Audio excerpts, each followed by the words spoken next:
In the beginning.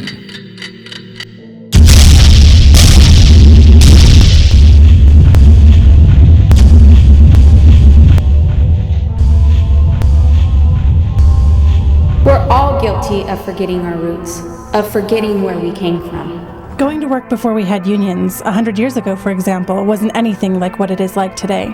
Retail, workers put in 12 or 15-hour days. Plants and factories were not safe. And there was no overtime. And no mandatory breaks. Basically, corporations could police themselves. Hey, people didn't retire from jobs like this. They just stopped working. It's pretty common for workers to lose an arm or a finger or a hand because there was no authority in place to enforce safety standards. There's no calling in sick. Sick or not, you have to go to work. Pension? Please, nobody got pensions. They're lucky enough to get a thank you. Nobody had health insurance back then. It was either you're going to work at your own risk or you didn't work at all.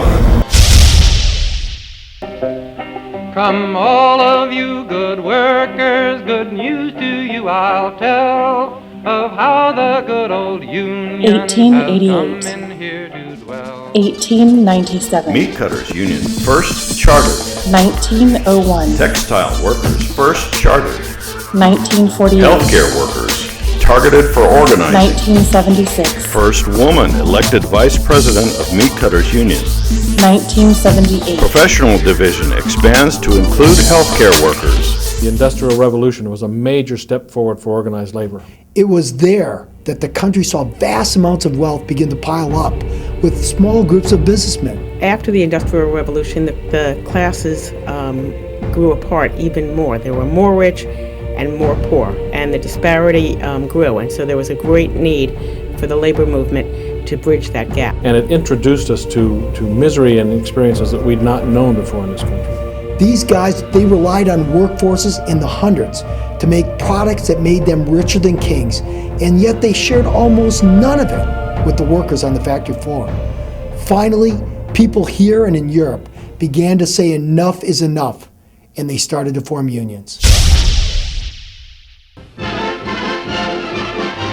Labor delegates representing 16 million workers gather in New York for the history-making merger of the American Federation of Labor and the Congress of Industrial Organizations. The merger is the culmination of 20 years of effort. We realized early on, and the employers have now followed us, that putting together smaller entities into one big entity creates strength.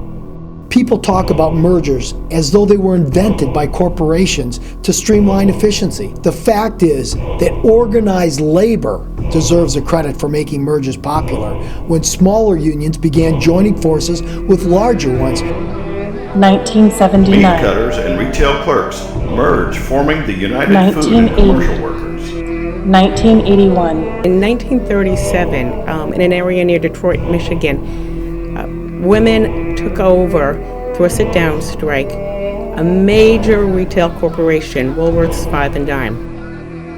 They did it on their own, and they, as a result, women became known as a real force in the labor movement. There was no 8-hour day. There was no overtime pay. There was no vacation pay. There was no holiday pay.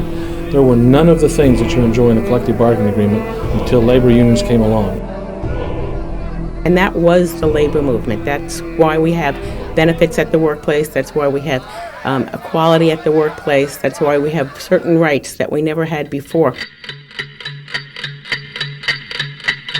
And I can assure you, if there weren't labor unions today to hold these employers' feet to the fire, those things would go away quickly.